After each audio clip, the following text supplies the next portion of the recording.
Good day and welcome to the Faronics webcast conference call. Today's conference is being recorded. At this time, I would like to turn the conference over to Chris Flack. Please go ahead, sir.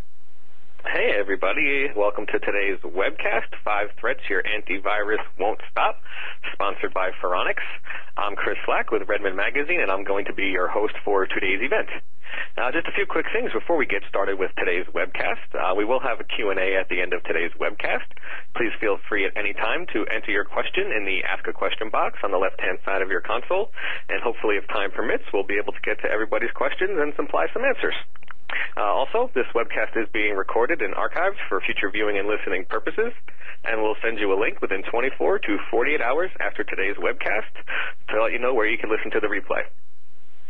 Joining us for today's webcast, we have a really great speaker. Her name is Samantha Shaw. She is Faronics Product Marketing Manager. She leads product marketing efforts for layered security. She's invested over a decade in the world of technology, of managing global marketing and communications for several large national and international organizations. Today's webcast agenda consists of the following: the state of malware and what's changed and why, the truth about antivirus detection rates, 5 threats your antivirus won't stop, and adopting a layered security strategy to protect your endpoints. But before we get started with today's webcast, we kind of wanted to get some audience participation. So if you don't mind, if you answer the following poll question we have for you, and you could actually click on the slide and interact with it that way. The following question: what security layers have you implemented? Perimeter firewall and antivirus, deep freeze, application whitelisting, a workstation firewall, or other. Now, if you don't mind to take a second to answer the following poll question: what security layers have you implemented? Perimeter firewall, antivirus, deep freeze, application whitelisting, or workstation firewall, or other. I just want to take another couple seconds before we welcome Samantha to our webcast for today. Just take another couple seconds to answer the question. We actually do have a bunch of results, so I'm going to push it out there, and you can see, Samantha, that about 42.8% are split amongst perimeter firewall and antivirus solutions. So that's pretty impressive, and I guess you could talk a little bit more about that. Thanks very much for the introduction, Chris. Now, those are some very interesting results. Let's go into our presentation for today, and let's talk about the state of malware, what's changed, and why it's been changing. So, how likely is an attack? This is probably a question that keeps you up at night. Since the first computer virus was first invented back in 1986, the threat risk has increased at an alarming rate. As demonstrated in the graph, threats have been increasing exponentially over the past few years in particular. 20 years ago, IBM reported on 400 unique virus samples. 4 years ago, daily detection rates had reached 10,000 samples per day. As of last year, daily detection rates have now climbed to 60,000 unique samples of malware that are being detected on a daily basis. The statistics are scary. So why are cyber criminals driving the explosive rates of malware creation?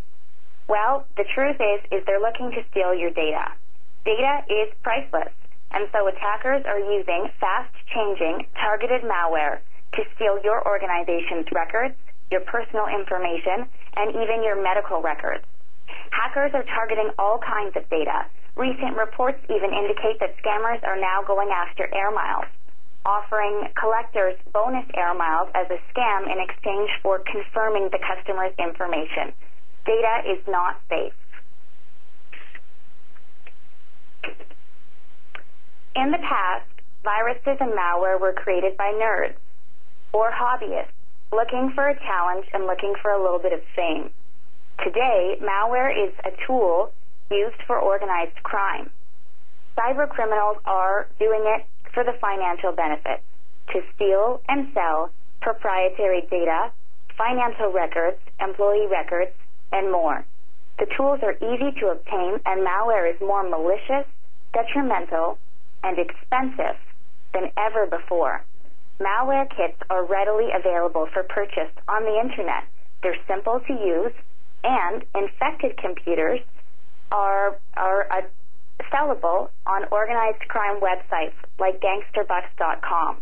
Hacking is becoming a profession that that pays really well, so well that criminals are investing in their attacks, programmers and testers, to stay one step ahead of IT security.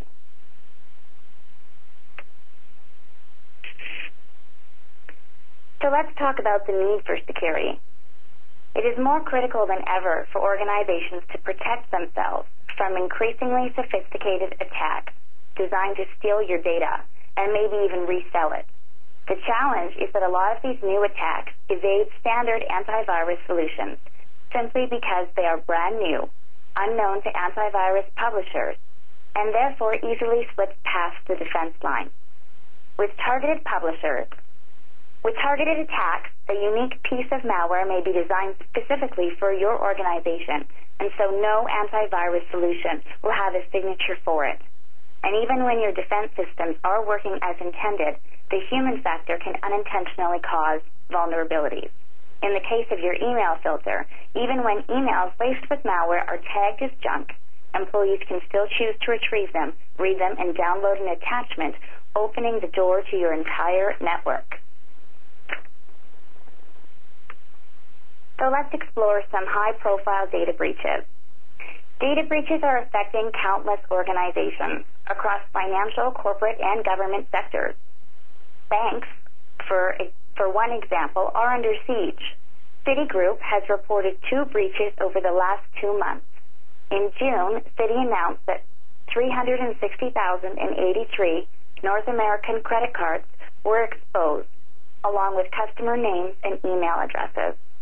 People familiar with this investigation told the New York Times that attackers gained access to the data by exploiting a garden variety web flaw in which the hackers changed the numbers in the URLs on the company's website. As a result of this attack, Citi disclosed that $2.7 million was stolen from about 3,400 customers. In August, Citi announced that 92,400 Japan credit cards were exposed, allegedly obtained and sold to a third party by a person working at a company they outsourced part of their business to. Sensitive customer data that was made vulnerable includes customer names, account numbers, gender, phone numbers, date of birth, and the date the account was opened. Another high-profile data breach happened with Sony PlayStation, and the size of these data breaches is reaching exponential proportions. The Sony PlayStation network was hacked and 70 million users' information was stolen last April. An external intruder stole customer names, mailing addresses, email addresses, credit cards, expiration dates, network passwords, and login information and birth dates. Personal profile information was also suspected of being stolen, which includes purchase history, billing addresses, security question and answers. Why is this such a big deal? Well, there's 2 main reasons. The first one is that your name, address, date of birth, and contact information is probably not going to change. So this data will still be valuable in a few months, a few years, and maybe even next decade. Also, many people use the same passwords for multiple accounts as well as the secret question and answer. So this data can now be used to unlock many other doors, especially when combined with the user's full contact information.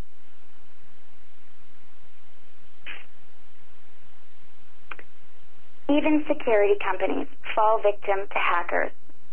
RSA's 2-factor authentication token system was breached, and it could have impacted more than 100 million users when combining both soft and hard tokens. A report by the New York Times indicated that RSA's secure ID system was being used to secure the identities and assets of more than 250 million people. Although the full impact has yet to be determined, several large customers have announced breaches of their own systems following the RSA breach, which they believe is due to the stolen information from the RSA hack. Something important to notice here is that one tends to think that to fall into the Nigerian prince scam, the victim has to be stupid. That's a conversation we could discuss in great detail. However, with these targeted attacks, no one is really safe, as companies that are experts on security, such as RSA, can even become victims themselves.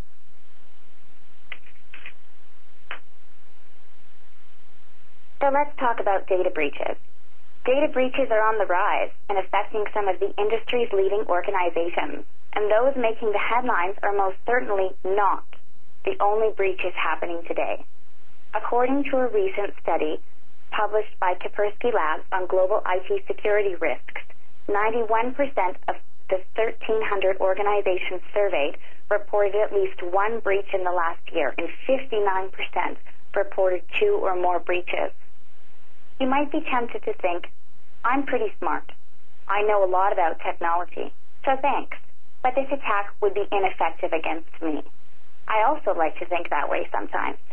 However, when you see how many companies with the highest security standards, such as Google, Lockheed Martin, RSA, PayPal, and various U.S. military and intelligence agencies have been successfully attacked, then you start to think again about how being smart might not have anything to do with it.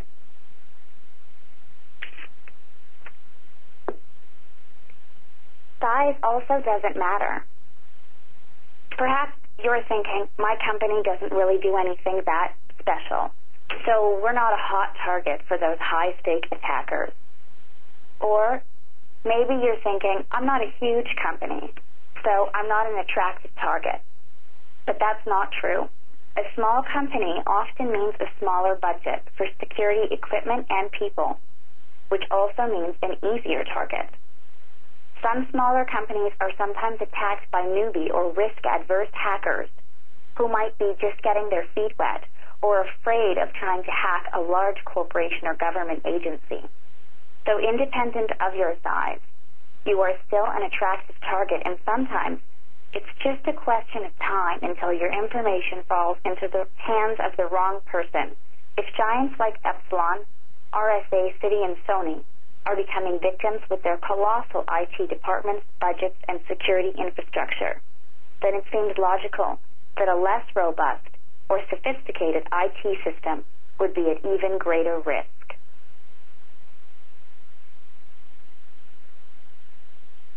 So what are the consequences of a data breach to your organization? Well, there's quite a few of them. Not only do data breaches frequently interrupt regular operations while the system is temporarily shut down, but there's the cost of the actual investigation as organizations attempt to determine what was breached and how, who was affected, and what needs to be changed to prevent any further data loss or additional breaches. Then there's also the cost of notifying customers, setting up hotlines and support networks, and maybe even offering credit monitoring services for affected customers. In the case of financial institutions, sometimes there's the cost of issuing replacement cards.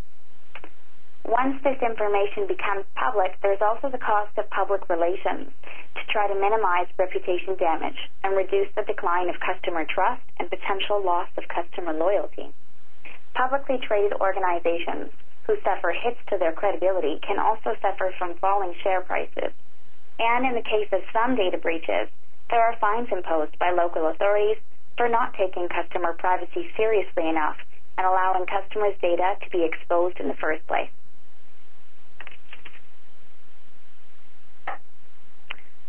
So how robust is your antivirus system?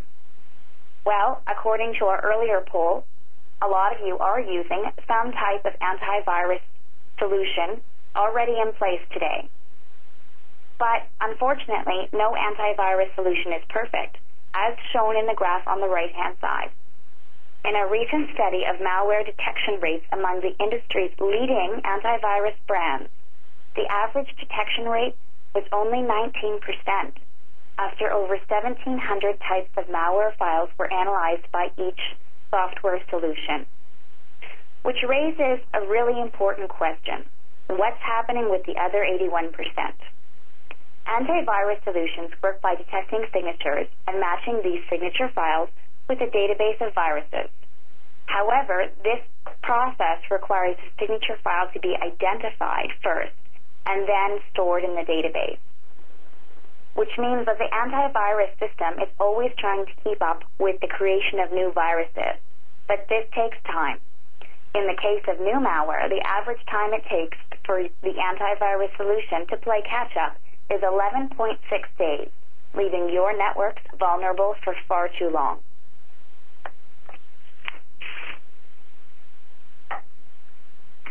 So here it is, the 5 threats that your antivirus won't stop. The first one is the zero-day threat. The second one is the targeted attack. The third one is the unapproved application. The fourth one, the infected USB device. And the fifth one, the fake antivirus program. So let's dive into these a little bit deeper. The zero-day threat. So the challenge here is that this malware is using a piece of new or unknown signature, which means that your antivirus hasn't yet detected it and updated the database to catch it before it infects one of your machines. This means that a unique piece of malware is on the loose and running around undetected until one company falls victim to the new piece of malware. Attackers search for a security hole in common software programs like Adobe and Internet Explorer, and then they exploit it. Because someone needs to catch the malware first before they can create the signature file, and the database can be updated, and the publisher can issue a patch update. But of course, that's only going to work assuming that people and organizations adhere to strict patch management practices and keep their machines up to date at all times, which we know doesn't always happen.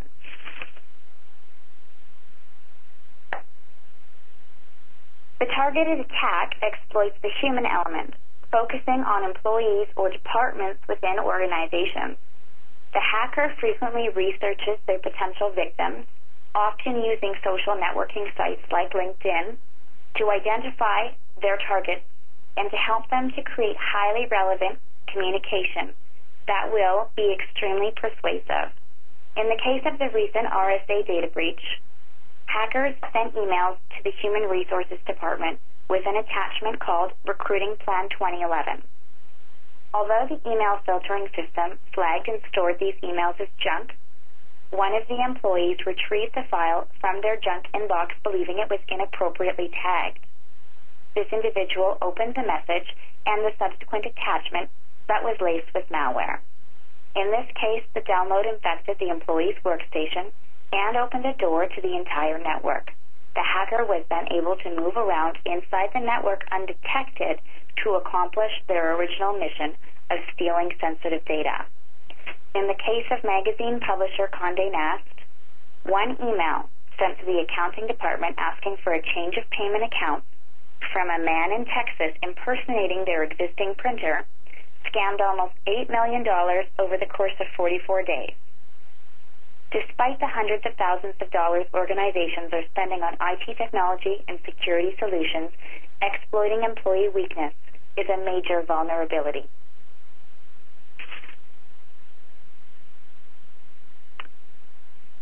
So let's talk about the unauthorized application. Employees routinely download unwanted applications that interfere with both productivity and add unnecessary security risks to your network. One recently reported breach was the result of an employee who downloaded a coupon program on their workstation that was actually laced with malware.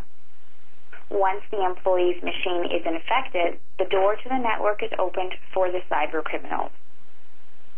Beyond interfering with employee performance and introducing unwanted security risks, licensing and compliance issues arise when employees download unapproved applications, and the cost of an audit and the risk of an audit increases, exposing your organization to fines, reputation loss, and even jail time.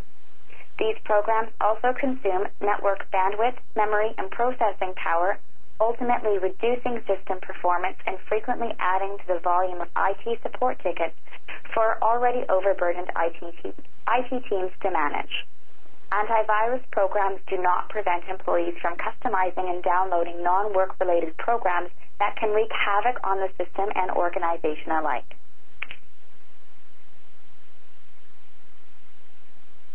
Now that USB or flash drives are commonly used, virus writers have spent a lot of time figuring out ways to combine the old method of infection by physical connection with internet worms to find new ways into networks that have strong firewall technology in place but weak desktop security. The backdoor to a secured network on most large corporate or educational computer networks has become the USB port on any of the attached computers.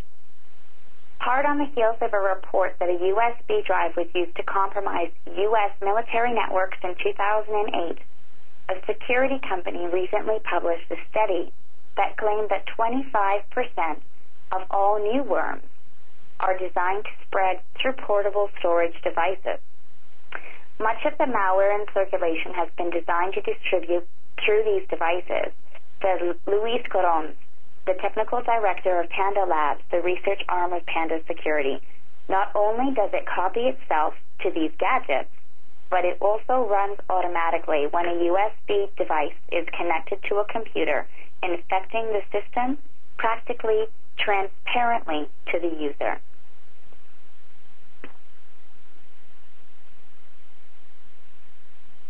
Fake antivirus programs are on the rise, and reports indicate that they are making more money than legitimate antivirus programs.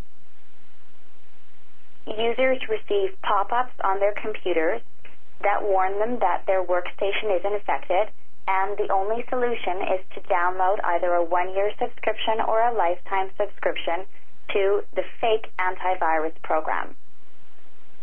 There's three objectives for these criminals, which is obviously to record your credit card information, to get that money that you pay them for your subscription, and then also to load more malware onto your computer to either steal your data or to take over remotely the control of your machine. Back to Chris for one more poll question. Hey, thanks, Samantha.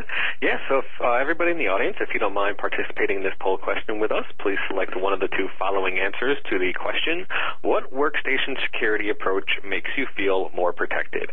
Blacklisting, allowing every program to run except those that are known to be bad, or whitelisting, allowing a finite number of programs you've approved to run.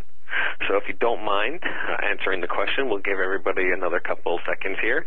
Answer the question: what workstation security approach makes you feel more protected? Blacklisting and allowing every program to run except those that are known to be bad, and whitelisting, allowing a finite number of programs you've approved to run. We're going to push the results out to the audience right here, and wow, you can see that 80% chose whitelisting, Samantha. It's a pretty staggering number. Wow. Well, these results are very promising. Let's talk a little bit more then about application whitelisting.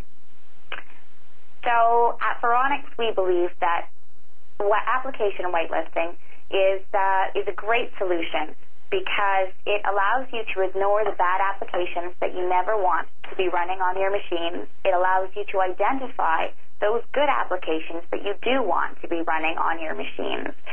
And anything that's unknown is simply not allowed to run. The benefits of application whitelisting is that you don't have to worry about updates and you don't have to worry about unknown malware attacking your workstation. Beyond security, application whitelisting offers a few other benefits. It helps protect the resource usage and keep it focused on what it was intended to be doing. It also helps to lower the help desk costs for your IT team. It prevents employees from downloading and using distracting applications during working hours, and it also prevents unlicensed or illegal applications from being installed on employee machines, reducing the risk of license compliance and audit. So let's talk a little bit more about the marriage between application whitelisting and antivirus.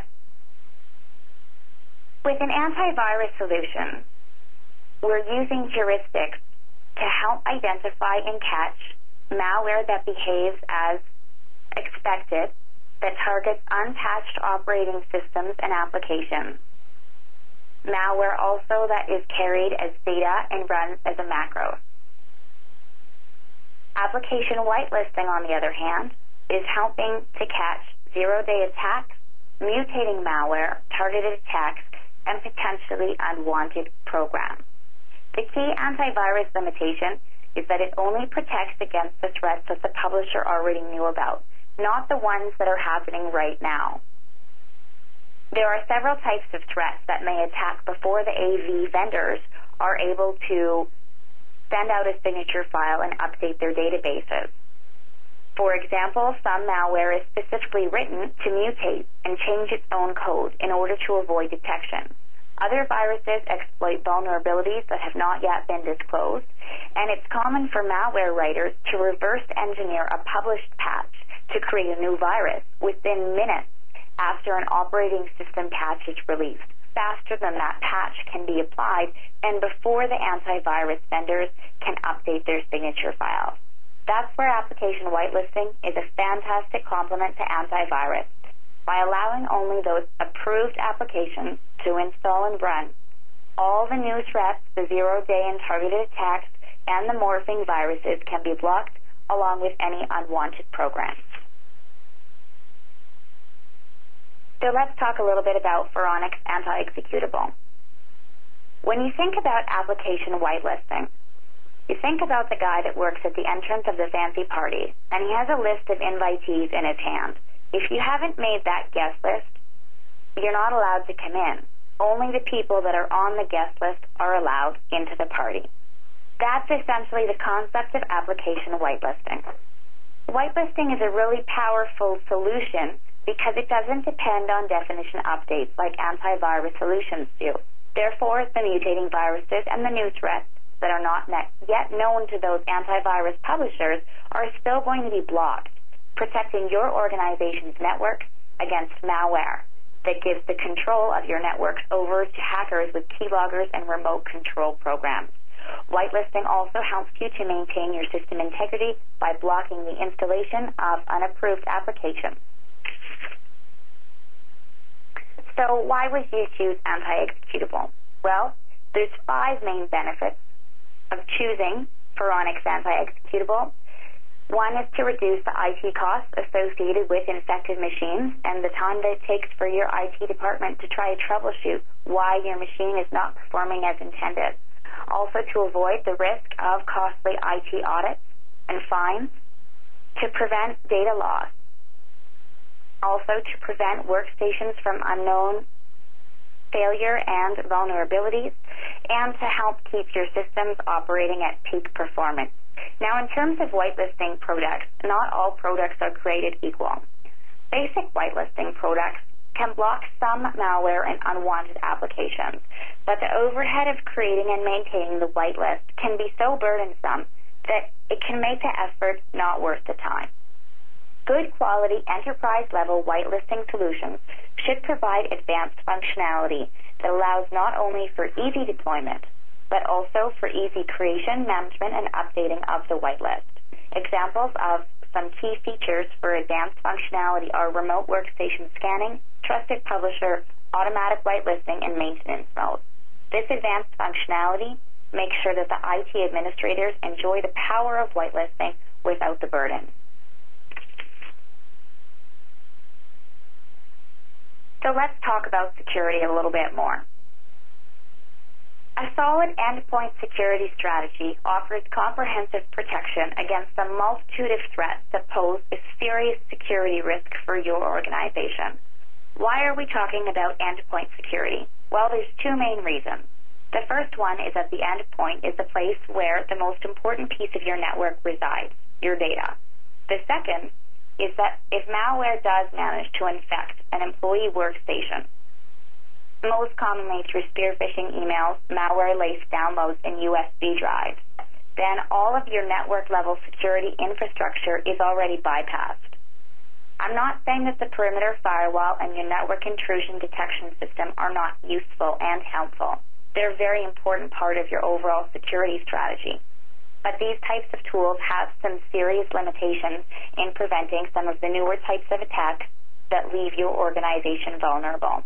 The best way to approach a solid endpoint security solution is to do it by layers, just like the military, which uses an integrated multi-layer approach to ensuring maximum security.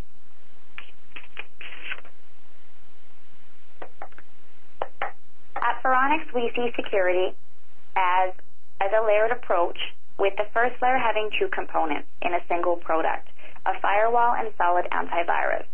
The firewall is that component that helps you bring your TCP and UDP ports under control, and it should be enterprise level, which means it provides granular control that can be managed from a central console. Hopefully the same central console that manages all the other products that help protect the rest of your endpoints. The second component of this first layer is the antivirus solution that many of you are already familiar with. Although antivirus has some serious limitations, as we've discussed, it's still a valuable tool against known threats. Here we're taking care of threats such as viruses, worms, and Trojans, along with any other threats that are already known.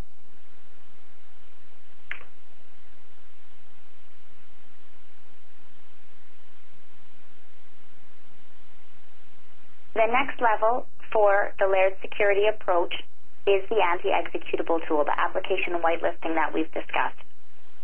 This helps to catch those pieces of malware that would bypass the traditional antivirus solution, and this is where your second layer of defense is going to come into play, and it only allows the approved applications to run. Everything else, whether malicious or just unnecessary, is blocked. Application whitelisting is the most effective method for preventing new or yet unknown attacks, such as mutating malware, zero-day executable worms, and rootkits from running on your systems. This is the ultimate tool against spear phishing attacks.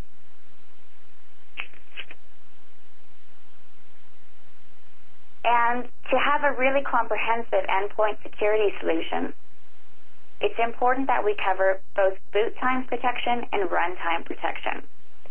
Boot time protection ensures that users enjoy a clean and pristine machine each and every time the computer is turned on. Runtime protection makes sure that the ideal and perfect session is created by the boot time protection as it continues while the user works on the computer. To this end, we have our final layer of protection, an instant system restore solution that ensures that any remnants of the threats that might be caught by your antivirus or your anti-executable are removed from the computer upon restarting the machine.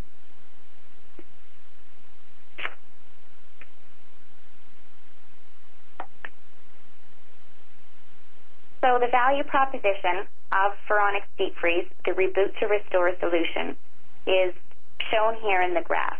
Let's take a look at some studies about the impact that Deep Freeze is having on the number of support tickets.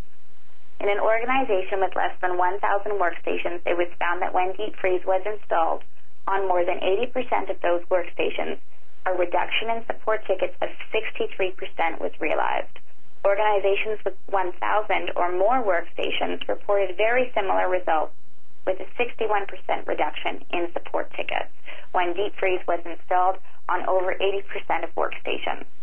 Based on the average support call cost of $23.07 and an average reduction in the number of support tickets of even 40%, an organization with 1,000 workstations can save approximately $52,876 by installing Deep Freeze. So here is the complete layered security approach that we've just discussed, showing the Faronics antivirus solution as the first layer of defense, the Faronics anti-executable as the application whitelisting solution, and Faronics Deep Freeze as the instant system restore.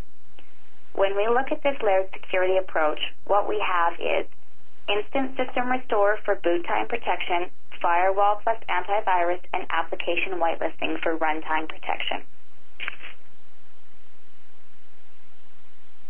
This slide here shows you some of the logos of some of the 30,000 customers who believe in the Faronics Security Solutions Suite. I'm sure some of these brands are easily recognizable. The next steps.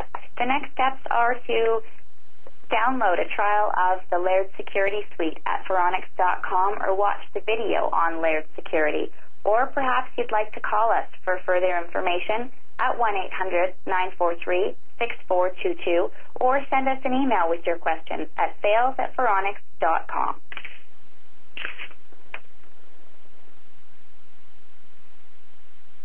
A little bit about Faronics.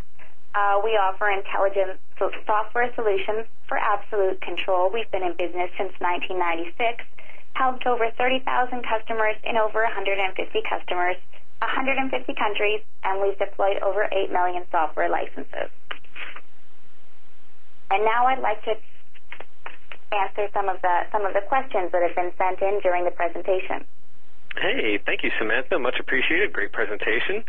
For those of you in the audience, we do have a couple minutes here for a Q&A session, so if you don't mind, you can ask your question in the Ask a Question box on the left-hand side of your console. We already have several questions from the audience, so we're going to get to those and start firing them off right away. Our first question for you, Samantha, is what if I want to give specific employees the ability to run applications on their computers of their own choosing while I'm running enterprise-wide anti-executable? Well, that is a great question, and we have a way to do that. With the anti-executable program, IT administrators can assign users trusted status. Perhaps this is your CEO or your CFO, and by assigning them the trusted user status, it allows them to download their own executable programs. And with the new integration between Anti-Executable 4.2 and Antivirus 3.0, the antivirus program scans the user's downloads before allowing them to be added to the whitelist to ensure that they're free of malware before they do get installed on that machine. We have another question here for you, and somebody's asking, does anti-executable negatively impact employees' workstation performance? That's another great question. Anti-executable actually has a very small footprint on each machine so that it doesn't interfere with user productivity and normal operations. It runs almost silently in the background. We have another question here for you. Can the anti-executable and antivirus be managed centrally from the same console? Yes, Faronics has bundled the core console with all enterprise-level products, including the anti-executable, the antivirus, and deep freeze. Managing the products from that one central console helps IT team to manage thousands of computers with ease. Okay, great. Thanks, Samantha. Also, if you have some price-specific questions, feel free to use the previous slide information, and I'll actually throw it back up there for the audience. Please feel free to contact the sales team at the sales email below, and they'll be able to give you some pricing info, and you can contact them if you have any kind of cost issues or cost questions. You can address them with the sales email right there. But we're going to get back to some questions here. We have one for you, Samantha, and somebody's asking, is it better to have whitelisting or blacklisting? Oh, that's a hot question. Here at Faronics, we believe that both are really important to providing the solid endpoint security solution that organizations are looking for today. Because blacklisting works by keeping the known bad guys out, and whitelisting works by preventing the unknown bad guys from executing on your machine. They're really working hand in hand. It's both a reactive and a proactive form of protection. And you know, we have one last question here in the audience for you before we wrap today's event up. Last question here that I see is, if I have application whitelisting installed, why do I need an antivirus? Well, that's another good question. The application whitelisting program is not designed to replace the antivirus solution. And the reason is because antivirus protects against known threats like Trojans, viruses, and worms, while the anti-executable protects against only executables that haven't made your approved list. What this means is that without the antivirus scanning your machine, any types of files that are not .exe would still be able to run on your machine if you didn't have an antivirus solution in place. Nowadays, even photos like .bmp files can be laced with malware that's released simply by opening that photograph. So that's where that antivirus solution is still providing a level of protection that your organization can't do without. Well, thank you for that answer, Samantha. Much appreciated. And I want to thank you for a great presentation and for joining us for today's webcast. Samantha and I would like to send a big thank you to everybody in the audience for joining us as well for today's webcast, 5 Threats Your Antivirus Won't Stop. Please feel free to email the sales email at Faronics. They'll be able to get to most of your questions that weren't answered in today's webcast. But thanks everybody in the audience for your time, and thank you, Samantha, as well. And we hope everybody has a terrific day. Thanks, everybody. That does conclude our webcast. We appreciate your participation.